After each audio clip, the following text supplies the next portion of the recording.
Good day, everyone. Today, Group 14 will discuss the question, if critical thinking is so critical to development, why then do people, even the educated, find it so difficult to think critically?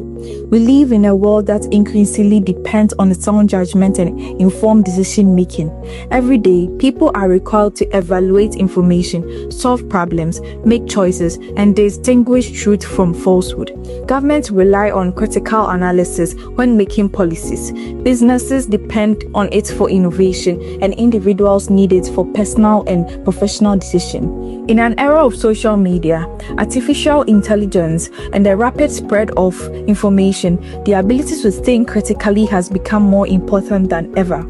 Critical thinking can be understood as the ability to carefully analyze information, evaluate evidence, question assumptions, and reach logical conclusions rather than accepting ideas blindly.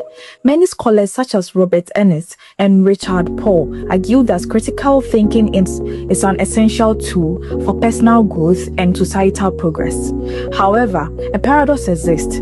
Although critical thinking is widely praised as essential for development, many people, including educated individuals, still struggle to practice it consistently. Education alone does not automatically produce critical thinkers. Our argument is that critical thinking is difficult because of the psychological limitations, cognitive biases, educational systems, and social influences that shape how people think. Throughout this presentation, we will examine these barriers and suggest ways. And I'm here to present on critical thinking, and I'm the speaker too.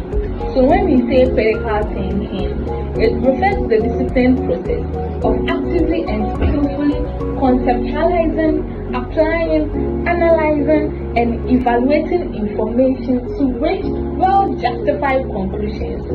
It involves questioning assumptions, recognizing biases, and examining information based on factual evidence rather than accepting things at face value. Critical thinking is important because it promotes development in individuals and societies. Development depends on making information decisions, solving problems effectively, and evaluating information objectively. John Dewey argued that reflective thinking allows people to make reasoned judgments instead of impulsive decisions.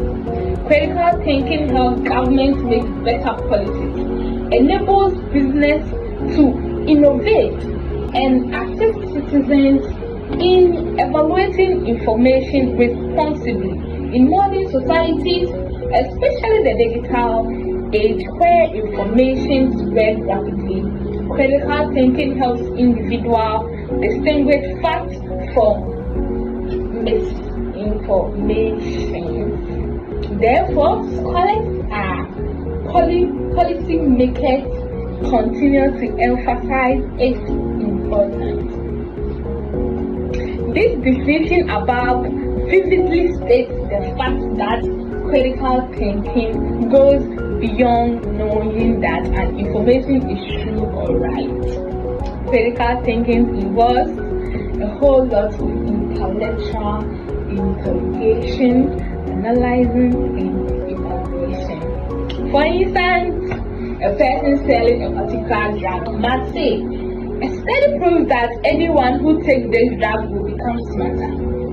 A critical thinker must ask, who conducted that study? How large was that sample? Does the study show causation or just correlation? Are there other explanations for the results? Have other studies found the same thing? No. So that is my thoughts on critical thinking.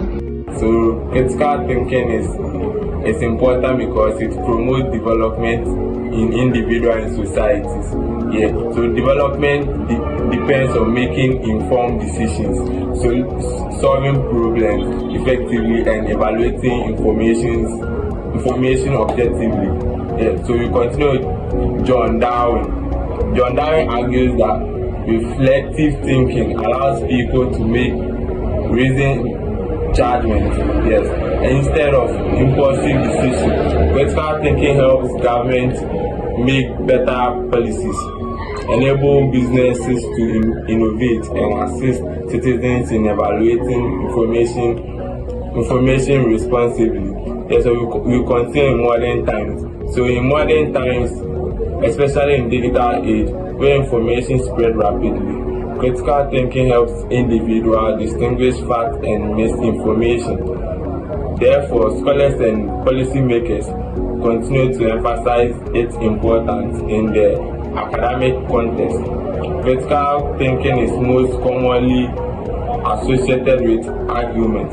So we continue, you might be asked to think critically about other people's arguments or create your own to become a better critical thinker. You therefore have to clarify questions, identify, analyze, evaluate, and sympathize your own argument. Thank you. I am Emmanuel Ade, and I'll be touching on why people fail to think critically. In Robert Enning's Thinking Critically 1996, he stated that a person may know how to think critically, but will fail to do so if he lacks the disposition to apply those skills. For instance, a university student might be aware that studying and making researches about his course will allow him to make good grades in assessments, but will fail to do so if he lacks the motivation and the purpose to do that. Most people fail to think critically because our education system now prioritizes conformity over inquiry, and the society of more time also deem people who make lots of inquiry rude and arrogant. These are all factors which affect critical thinking. In totality, critical thinking has become difficult in our society now due to issues of confirmation bias. This is where people do not see the need to corroborate information and arguments because they are tuned to accepting already existing beliefs. There is also the Dunning-Kruger effect. This is where people overestimate their ability to perform a particular task instead of finding their weak points and dealing with them. To add up, if critical thinking is difficult to practice, then societies and educational institutions must intentionally create conditions that support it. Developing critical thinking requires more than telling people to think harder. It requires structural and personal changes. Teachers should create environments where questioning is welcome rather than discouraged. In some educational settings, students may fear challenging teachers or expressing different opinions. However, genuine critical thinking develops when learners feel safe to examine assumptions and explore multiple perspectives. Through this education, social and personal reforms, societies can create environmental where critical thinking becomes more common and effective. Thank you. Educational barriers significantly influence how individuals think and process information. Although schools are expected to develop critical education practice can unintentionally discourage independent reasoning. First, many education systems rely heavily on rote learning. Rote learning emphasizes memorization and repetition rather than understanding and analysis. Students are often rewarded for reproducing facts exactly as taught instead of questioning ideas or exploring alternative perspectives. While memorization may help students succeed in examination, it does not necessarily build reasoning skills. Second, examination-centered education can become a barrier. In many institutions, students focus primarily on obtaining high grades rather than understanding concepts deeply. This creates a culture where academic success is measured by performance that tests rather than ability to analyze and solve problems.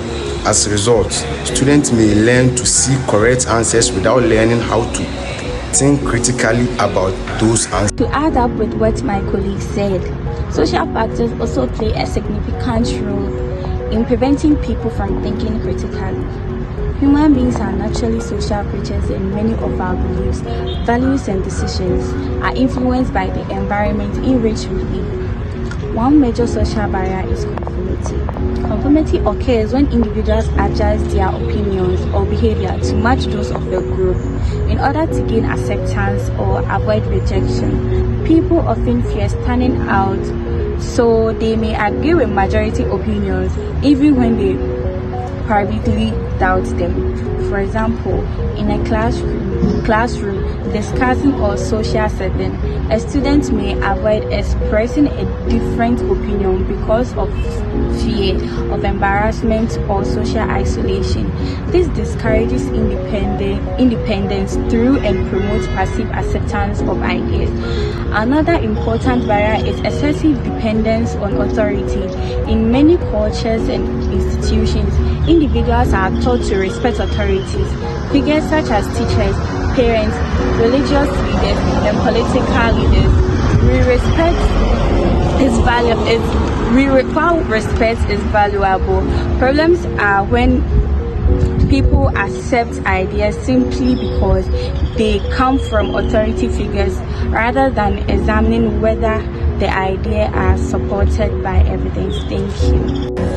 Another important barrier to critical thinking is emotional reasoning. Emotional reasoning occurs when people rely more on their feelings and emotions than on evidence and logical analysis when making judgments or decisions. As human beings, we are naturally emotional creatures. Emotions such as fear, anger, happiness, pride, frustration, and excitement influence the way we interpret situations and respond to information. Although emotions are an important part of human life, they can become obstacles when they replace rational thinking. One challenge is that emotions often operate faster than logical analysis.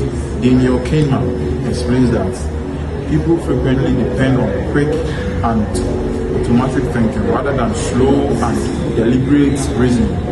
When emotions become intense, individuals may react immediately without carefully examining evidence or considering alternative viewpoints. For example, fear can strongly affect judgment. Why education does not guarantee critical thinking? One of the greatest paradoxes surrounding critical thinking is that education does not automatically produce critical thinkers. Many people assume that obtaining degrees, certificates, and academic qualifications naturally leads to independent reasoning. However, reality often shows otherwise. Education mainly provides knowledge and specialized skills, but critical thinking involves more than possessing information. It requires the ability to evaluate, question assumptions, analyze arguments, and remain open to correction. A major reason for this problem is credentialism. Credentialism is the tendency to value academic qualifications more than genuine understanding or reasoning ability. In many societies, people are judged by the certificates they possess rather than by how effectively they think. As a result, individuals may focus on obtaining qualifications simply for employment or social status instead of developing intellectual depth. In conclusion, education does not automatically produce critical thinkers. Although educated individual often possesses extensive knowledge, academic qualification, and technical skills, these qualities alone do not guarantee the ability to analyze information objectively, question assumptions, or make independent judgment. Critical thinking requires more than memorizing facts or passing examination. It demands curiosity, open-mindedness, intellectual humility, logical reasoning, and willingness to elevate evidence, even when it challenges one's personal beliefs or prior knowledge. Many educated people struggle with critical thinking because traditional education system often emphasizes rote learning, standardized testing, and reproduction of information instead of encouraging inquiry, creativity, and independent analysis. As a result, learners may become highly knowledgeable in their field but lack confidence or practice needed to question established ideas identity bias, or consider alternative viewpoints. Furthermore, psychological factors such as confirmation bias, overconfidence, emotional attachment to beliefs, social pressure, and fear of making mistakes can prevent educated individuals from thinking critically. Expertise in one area can also create a false sense of certainty, making people less willing to reconsider the opinions when presented with new ones. The rapid spread of information through digital media has made critical thinking even more essential. Educated people are constantly exposed to misinformation, persuasive arguments, and conflicting viewpoints. Without strong critical thinking skills, they may accept inaccurate information simply because it aligns with their beliefs. That comes from an authoritative source or widely shared. Therefore, education must go beyond transmission of knowledge and focus on developing reasoning skills, reflective knowledge, and thinking, and evidence based on decision